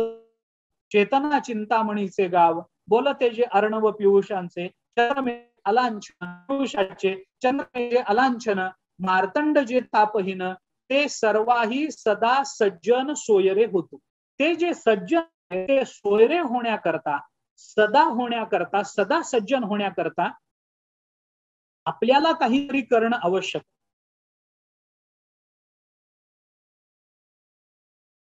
याच्याकरता आपल्याला जर त्या संतांना जाऊन भेटायचं असेल तर त्या संतांना योग्य रीतीने ओळखलं पाहिजे. कारण का? दुर्दैवाने संतांचा वेश घेऊन खोटं संतत्व मिरवणं याच्यासारखी सोपी गोष्ट या जगताच्या पाठीवर दुसरी राहिलेली नाही. याच्यासारखी सोपी गोष्ट नाही. संतता धारण करणं हे सगळ्यात सोपं, सगळ्यात सोपं. माझे तीर्थस्वरूप असं म्हणतात की ज्याची नक्कल करणं सगळ्यात सोपं असतं ते मिळवणं बहुतेक सगळ्यात अवघड असतं. आणि हे एका अर्थानं खरंच आहे. मी कपाळाला गंध लावतो, तसा वेश धारण करतो, गळ्यामध्ये माळा धारण करतो आणि समाजामध्ये जातो. समाजाला माझ्या रूपाकडे बघून आकृष्ट होण्याची सवय असते. त्यामुळे समाज मला कदाचित संत म्हणेल. पण ज्ञानेश्वर महाराज तसं नाही. ते म्हणतात तुम्ही त्यांना ओळखलं पाहिजे. याच्याकरता त्यांची लक्षणं आपण लक्षात घ्या. ते चला कल्पतरूचे आरव आहेत, कल्पतरूचं चल आरव आहे. जे चेतना चिंतामणीचं ते गाव आहे. बोलते जे अर्णव पियुषाचं बोलतं अर्णव आहे. जे अलांछन चंद्रमा आहेत, तापहीन मार्तंड आहेत. आणि असे जे संत आहेत ते सर्वांना सदा सज्जन सोयरे झाले पाहिजेत ही अपेक्षा. म्हणजे जशी ईश्वरनिष्ठांना एक ईश्वरनिष्ठांकडून अपेक्षा आहे की तुम्ही समाजात जाऊन भेटा, तशी समाजाकडून अपेक्षा आहे की तुम्ही संतांना जाऊन भेटा. कारण तुम्ही जर त्यांना सोयरं बनवलं नाही, तुम्ही जर त्यांच्या संपर्कात गेला नाहीत तर आपली वैचारिक परिवर्तन, वृत्ती परिवर्तन होणं शक्य नाही. हे लक्षात घ्या. कारण मनुष्य जेव्हा स्वतःच्या बुद्धीने विचार करतो तेव्हा त्याला आपली बुद्धी परिपक्वच वाटत असते. आपल्या बुद्धीतले दोष कोणीतरी दाखवल्याशिवाय दिसत नसतात. आपण अगदी पूर्ण परिपक्व आहोत असाच एक बहुतांश गैरसमज सामान्य माणसाच्या अंतःकरणामध्ये स्वविचाराच्या संबंधाने असतो. आणि या दृष्टीने ज्ञानेश्वर महाराज म्हणतात की ते सर्वाही सदा सज्जन सोयरे होण्याकरता आपण त्यांचा परिचय करून घेतला पाहिजे आणि तिकडं प्रवृत्त झालं पाहिजे. मी पुन्हा एकदा आपल्याला या निमित्तानं सांगतो. शेवटाकडे तर मी येतोच आहे. किंबहुना सर्व सुखी पूर्ण होणे इकडे तर मी येतोच आहे. पण मी पुन्हा एकदा आपल्याला हे लक्षात आणून देतो की याच्यामध्ये एकाच व्यक्तीच्या परिवर्तनाचा प्रवास ज्ञानेश्वर महाराजांनी कसा सांगितला हा आपण कृपा करून पहा. म्हणजे खळांपासून ते सज्जनांचा सोयरा होण्यापर्यंतचा प्रवास आपण कसा केला, याच्याकरता आपल्या परिवर्तनाच्या दिशा कशा असल्या पाहिजेत, याच्याकरता आपलं मानसिक. म्हणून मला कधी कधी असं वाटतं की पसायदान हे निव्वळ मानसशास्त्र आहे, केवळ मानसशास्त्र आहे. मनोपरिवर्तनाच्या भूमिका किती बारकाईनं ज्ञानेश्वर महाराजांनी मांडल्या आहेत. म्हणून तुम्ही पहा तया सत्कर्मी असं म्हणून ज्ञानेश्वर महाराज थांबले नाही. रती हा शब्द घात म्हणजे त्याचं सत्कर्म वाढू दे तसं नाही, त्याच्या सत्कर्माची आवड वाढू दे. आवड वाढली की कर्माचं ओझं होत नसतं. हा सामान्य नियम आहे. आपल्याला ज्या कर्मामध्ये आवड असते त्या कर्माचं ओझं नसतं. ज्या कर्माची आवड नसते त्या कर्माचं ओझं असतं. विद्यार्थ्याला अभ्यास आवडत नसेल तर अभ्यासाचं ओझं असतं. पण ज्या विद्यार्थ्याला अभ्यास आवडतो त्याला अभ्यासाचं ओझं होत नाही, उलट तो अभ्यासामध्ये अधिकाधिक रममाण होतो. असंच कोणत्याही कर्माच्या बाबतीत आहे. आपण जे नोकरी आम्हाला जर आमच्या मनासारखी मिळत नसेल तर नोकरीचं ओझच असतं, पण आमच्या मनासारखी नोकरी मिळाली की ती नोकरी मात्र आम्हाला ओझं न वाटता उलट आमचं कर्तव्य वाटायला लागते. म्हणून ज्ञानेश्वर महाराजांनी रती हा शब्द घातलाय, जो माणसाच्या किंवा मानसिकतेचा चिंतन करणार आहे असं मी म्हणेन. या दृष्टीने आपण विचार केला तर मला पसायदानाच्याही भूमिका, पसायदानामध्ये मानसशास्त्राच्याही भूमिका दिसतात की जिथं मनोपरिवर्तनाची आपल्याला अपेक्षा आहे. आणि म्हणून ज्ञानेश्वर महाराज या एकेका टप्प्यावरती कसं कसं माणूस बदलत जातो आहे ते दाखवून जातो. खळ होता तो सज्जनांचा सोयरा झाला, इथपर्यंतचा त्याचा प्रवास आहे. आणि सज्जनांचं आवडतं होणं, संतांचं आपण आवडतं होणं, संतांच्या सन्निध आपल्याला राहता येणं, याच्यासारखा आनंद या जगतामध्ये दुसरा नसेल. याच्याकरता ज्ञानेश्वर महाराज समारोपाकडे येऊन म्हणतात, किंबहुना सर्व सुखी पूर्ण होवो नितीही लोकी भजिजो आदिपुरुषी अखंडित. याच्यातही आपण या आदिपुरुषाला भजिजो ही जी अपेक्षा ज्ञानेश्वर महाराजांनी व्यक्त केली ती संत संगतीतच पूर्ण होणार आहे. आणि ग्रंथोपजीवीये विशेषी लोकीये दृष्टादृष्ट विजय होवा वेजी, इथपर्यंत येऊन ज्ञानेश्वर महाराज बोलतात आणि नंतर शेवटच्या ओवीमध्ये त्याचा उपसंहार करतात. कारण ग्रंथोपजीवी बदलले तर तेच आपल्या या समाजाला योग्य दिशा देऊ शकतात, कारण त्यांचा समाज मनःपूर्वक ऐकत असतो, त्यांच्या शब्दावर समाजाचा विश्वास असतो. याच्याकरता ग्रंथोपजीवी, त्या ग्रंथोपजीवी जे लोक असतात म्हणजे ग्रंथातल्या विचारांना आपली उपजीविका मानणारे असे जे आहेत, म्हणजे ग्रंथामधले विचार आपल्या कृतीतून अभिव्यक्त करणारे असे जे विचारी पुरुष आहेत, जे सत्पुरुष आहेत, त्यांच्याबद्दल बोलताना त्या ज्ञानेश्वर महाराज म्हणतात की दृष्टादृष्ट विजय होवा वेजी. अशांच्या बाबतीतही त्यांचा दृष्टादृष्टावरचा विजय मिळावा त्यांना, जेणेकरून समाजही तोच आदर्श आपल्या डोळ्यासमोर ठेवून पुढे वाटचाल करेल. म्हणून ज्ञानेश्वर महाराज त्याची सांगता करताना, उपसंहार करताना, येथ म्हणे श्री विश्वेश्वरावो हा होईल दान पसावो येणे वरे ज्ञानदेव सुखिया झाला, अशा सुखाची भूमिका मांडतात. किंवा अशा पद्धतीचा वर सद्गुरूंनी दिल्यामुळे मी सुखी झालो असं ज्ञानेश्वर महाराज एक प्रांजळ कबुली देतात. असं होईल असं ज्ञानेश्वर महाराजांना त्यांच्या गुरुंनी सांगितलं, येथ म्हणे श्री विश्वेश्वराव हा होईल दान पसाव, हा दान पसावो होईल, हा प्रसाद तुला मिळेल असं जेव्हा सद्गुरूंनी सांगितलं तेव्हा ज्ञानेश्वर महाराज म्हणतात, येणे वरे या वराने ज्ञानदेव सुखिया झाला, मी सुखी झालो असं ज्ञानेश्वर महाराजांचं म्हणणं आहे. आता ही उपसंहाराची ओवी आता आपण बाजूला ठेवू, परंतु काय आहे त्याच्यामध्ये सुद्धा, म्हणजे उगी जाता जाता एक वाक्य बोलून जातो. पसायदानाचा प्रारंभ करताना ज्ञानेश्वर महाराज त्याला पसाय दान म्हणतात. आता विश्वात्मके देवे येणे वाग्यज्ञे तोषावे तोषोनी मज द्यावे पसाय दान. हे पहिल्या ओवीमध्ये पसाय दान आहे आणि शेवटच्या ओवीमध्ये दान पसावो, हा होईल दान पसावो येणे वरे ज्ञानदेव सुखिया झाला. पसाय दान ते दान पसावो असा जो प्रवास आहे, हा प्रवास ज्ञानेश्वर महाराजांनी या पसाय दानामधून आपल्या समोर मांडलेला आहे असं आपल्याला दिसतं. आता समाजाच्या या एक शेवटचा मुद्दा एक 5 ते 7 मिनिटांमध्ये मांडून मी थांबतो. आता या संपूर्ण पसायदानामध्ये ज्ञानेश्वर महाराजांनी व्यक्ती परिवर्तनातून समाज परिवर्तनाच्या भूमिका मांडल्या. कशावरून? कारण पसायदानाचा प्रारंभ होताना खळांची व्यंकटी सांड, खळांबद्दलचं चिंतन आहे, व्यक्तीबद्दलचं चिंतन आहे. त्यांनी सत्कर्मामध्ये प्रवृत्त व्हावं, व्यक्तीबद्दलचं चिंतन आहे. पण त्याचा समारोप करत असताना मात्र ज्ञानेश्वर महाराजांनी किंबहुना सर्व सुखी, इथं सर्वांच्या सुखाची अपेक्षा, व्यक्तीच्या नाही सर्वांच्या सुखाची अपेक्षा व्यक्त केलेली आहे. म्हणून व्यक्ती परिवर्तनातून समाज परिवर्तनाचा विचार ज्ञानेश्वर महाराजांनी बोलून दाखवला. पण हे दाखवत असताना ज्ञानेश्वर महाराजांच्या समोर काही आदर्श होता का, असं असावं असं जे वाटतं त्या संबंधानं काही विचार होता का, याचा विचार करताना आपल्याला थोडंसं लक्षात घेता येईल. मी थोडंसं मागे नेईल आपल्याला. यत्र योगेश्वर कृष्णो यत्र पार्थो धनुर्धरः तत्र श्रीर विजयो भूतेर ध्रुवा नीतिर्मतिर् मम, हा संजयाच्या मुखातला भगवद्गीतेचा शेवटचा श्लोक. आणि त्याच्यावरचं ज्ञानेश्वर महाराजांचं व्याख्यान आपण पाहिलं तर आपल्याला लक्षात येईल की यत्र योगेश्वर कृष्ण आणि यत्र पार्थो धनुर्धरः, यत्र पार्थो धनुर्धरा, धनुर्धारी पार्थाचा जो विचार ज्ञानेश्वर महाराजांनी त्यांच्या भाष्यामध्ये मांडलाय, तो जर आपण बारकाईनं बघितला तर मला असं वाटतं की त्या अर्जुनाच्या परिपूर्ण पुरुष रूपामध्ये ज्ञानेश्वर महाराजांनी या समाज परिवर्तनाच्या दिशा बघितल्या होत्या. ज्ञानेश्वर महाराजांना समाजातला प्रत्येक घटक अर्जुनासारखा होणं अपेक्षित आहे असं काही वेळेला वाटतं. कारण अर्जुन त्यांना परिपक्व वाटतो 18व्या अध्यायातला, तो परिपूर्ण वाटतो. आणि म्हणून ज्ञानेश्वर महाराजांना अशी अपेक्षा आहे की असा जो पहिल्या अध्यायातून पूर्ण बदललेला 18व्या अध्यायातला जो अर्जुन आहे, तसा 18व्या अध्यायातला अर्जुन या समाजामध्ये आपल्याला उभा दिसला पाहिजे.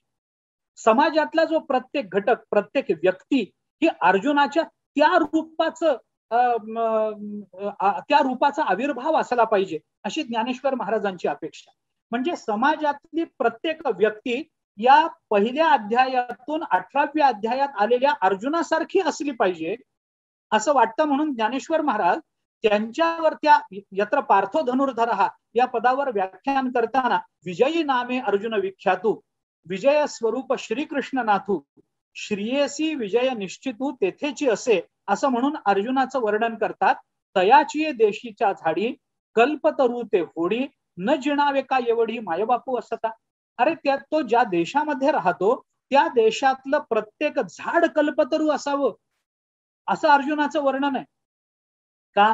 कारण भगवान श्रीकृष्ण आणि लक्ष्मी मातेसारखे आईबाप जर त्याला मिळाले तर त्याला काय अवघड आहे, काय अशक्य आहे त्याच्या बाबतीत. म्हणजे आई बापांनी सुद्धा भगवंतासारखं असावं आणि संततीनं अर्जुनासारखं असावं. ते पाषाणही आघावे चिंता रत्ने का नोहावे, ते भूमिका का न यावे चैतन्यत्व. हे ज्ञानेश्वर महाराजांचं बोलणं हे त्याच अर्जुनाच्या संबंधात आहे.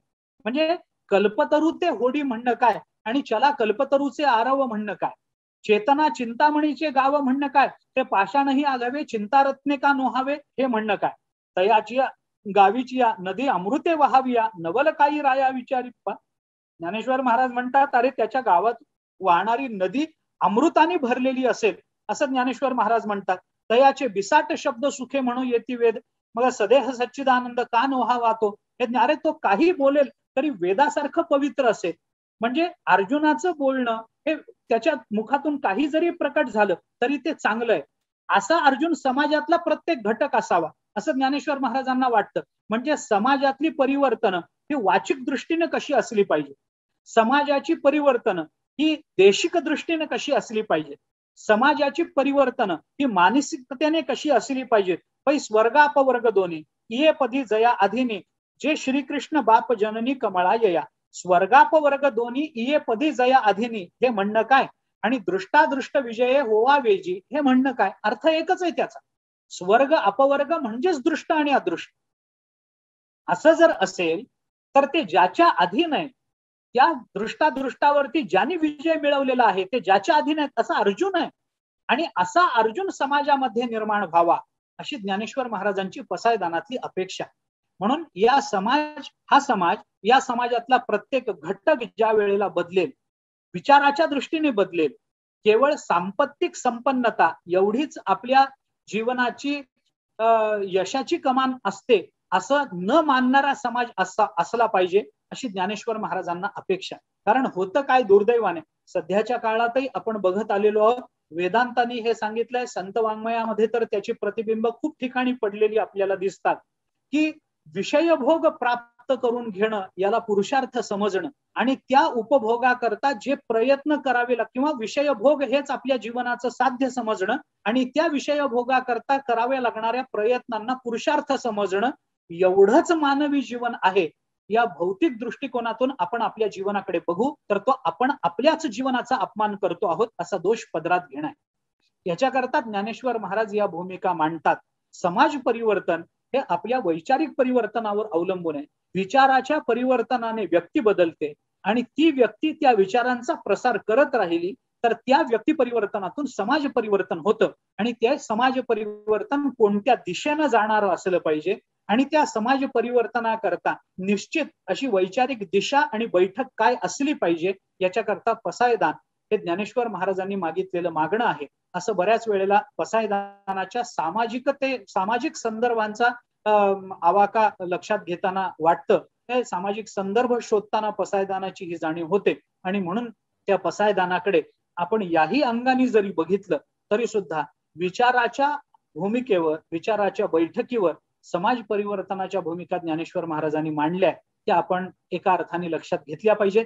त्या अर्थाने आपण समाज परिवर्तनाच्या या सगळ्या विचाराची सुरुवात ही स्वपरिवर्तनातून केली पाहिजे. कारण जे खळांची व्यंकटी सांडो, मी सुरुवातीलाही बोललो तेच आता शेवटीही मी पुन्हा बोलतो की अतिपरिचयात अवज्ञा संतत गमनात अनादरो भवती मलये भिल्ल पुरंदरी चंदन तरुकाष्ठम इंधनम कुरुते हे दुर्दैवाने पसायदानाच्या वाट्याला आलेलं आहे. आणि त्या दृष्टीनं जे खळांची व्यंकटी सांडो असं जेव्हा आपण म्हणतो पसायदानामध्ये, तेव्हा त्या खळांमधले आपणही एक आहोत याची जाणीव दुर्दैवाने आपल्याला होत नाही. सत्कर्मी रती वाढो असं जेव्हा मागणी रूपानं आपण म्हणतो त्यावेळेला आपली सत्कर्मातली रती वाढली पाहिजे याच्याकडे दुर्लक्ष होतं. स्वधर्माचा सूर्य आपण पाहिला पाहिजे असं जेव्हा आपण म्हणतो तेव्हा आपणच तो आधी बघितला पाहिजे या जाणीवेकडे दुर्लक्ष होतं. म्हणून शेवटी पसायदान म्हणताना त्याच्या अर्थाकडे जर आपण बघत राहू तर आपल्यालाच हे लक्षात येईल की ज्ञानेश्वर महाराज आपल्याच परिवर्तनाची नांदी आपल्यापासूनच करायला सांगतात. समाज बदलायचा असेल तर मी बदललो पाहिजे आणि मी बदललो पाहिजे याचा अर्थ माझ्याही मनामध्ये कुठेतरी दुष्टता असते, कुठेतरी ती वक्रता असते, कुठेतरी ते खलत्व लपलेलंच असतं. कदाचित प्रसंग नसेल म्हणून ते प्रकट झालेलं नसेल, परंतु प्रसंग जर आला तर निश्चित त्याचं प्राकट्य होईल. निश्चित पद्धतीनं ते या ना त्या रूपानं येईल. आणि मग कधीतरी आपणही म्हणतो ना, वाटलं नव्हतं हा माणूस असा असेल. म्हणजे काय, हा माणूस असा असेल असं वाटलं नव्हतं. का वाटलं नव्हतं? कारण तसा आहे हे कळावं अशी परिस्थितीच आली नव्हती. आता ती परिस्थिती आली म्हणून ते खलत्वानी आपलं डोकं वर काढ. तर ते सर्वांच्याच अंतःकरणामध्ये असतं. तर आपल्या खलत्वाच्या त्यागापासून या समाज परिवर्तनाची समाज परिवर्तनाचा हा विचार आपल्याच खलत्वाच्या त्यागापासून सुरू झाला पाहिजे आणि कुठेतरी दृष्टाच्या विजयापर्यंत तो गेला पाहिजे अशी ज्ञानेश्वर महाराजांची अपेक्षा आहे. आणि तसं करण्याकरता समाजातल्या या प्रत्येक घटकांनी कटिबद्ध असलं पाहिजे. प्रत्येकाची ती जबाबदारी आहे, तुमची माझी ती जबाबदारी आहे या रूपानं त्याकडे बघितलं पाहिजे. आणि हेही स्वप्न त्याच्या जोडीनं आपण बघितलं पाहिजे की कधी ना कधीतरी या समाजातला प्रत्येक घटक हा 18व्या अध्यायातला अर्जुन होईल आणि नष्टो मोहा स्मृतिर्लब्धा त्वत्प्रसादान मयाच्युत स्थितोस्मी गत संदेहो असं म्हणून करिष्ये वचनम तव असा शब्द, असा अभिवचन भगवंताला तो देईल. आणि तशा अर्थाने ज्ञानाधिष्ठित कर्म करून आपला स्व उद्धारही करून घेईल आणि समाज उद्धाराकरताही तो कटिबद्ध राहील. ज्ञानेश्वर महाराजांनीच एके ठिकाणी असं म्हटलंय की अशा पद्धतीनं जो प्राप्तार्थ झाले जे निष्कामता पावले तया कर्तव्य असे उरले लोका लागे. तसं लोकालागी कर्तव्य आपल्या अंतिम श्वासापर्यंत हे शिल्लक राहिलेलं असतं आणि त्या श्वासापर्यंत लोकोद्धाराकरता ज्ञानेश्वरीच्या एकूण संत वाङ्मयाच्या तत्वज्ञानाच्या विचाराच्या बैठकीवर आपण काम केलं पाहिजे असं या निमित्तानं मी म्हणतो. आणि ज्ञानेश्वर महाराजांनी तसं करण्याची सद्बुद्धी सामर्थ्य तुम्हाला आम्हाला द्यावं आणि पसायदानातून हे सामाजिक परिवर्तन हे घडून यावं अशी प्रार्थना ज्ञानेश्वर महाराजांच्याच चरणी करतो. ज्ञानेश्वर महाराजांनाच हे पसायदान म्हणतो की खळांची व्यंकटी सांडो तया सत्कर्मी रती वाढो असं करत तुम्ही शेवटपर्यंत म्हणजे आणि ग्रंथोपजीवीय विशेषी लोकीय दृष्टादृष्ट विजय होवा वेजी हे तुमच्याच कृपेनं होऊ शकेल तसं ते व्हावं अशी पुनश्च प्रार्थना करतो. रायगड स्मारक मंडळाला अंतःकरणपूर्वक धन्यवाद देतो की त्यांनी मला या निमित्तानं पसायदानावर चिंतन करण्याची एक संधी उपलब्ध करून दिली. आदरणीय सरांना पुनश्च दीर्घायुष्य चिंतितो. भगवंतांनी खरोखर त्यांना खूप आयुष्य, निरामय आयुष्य द्यावं.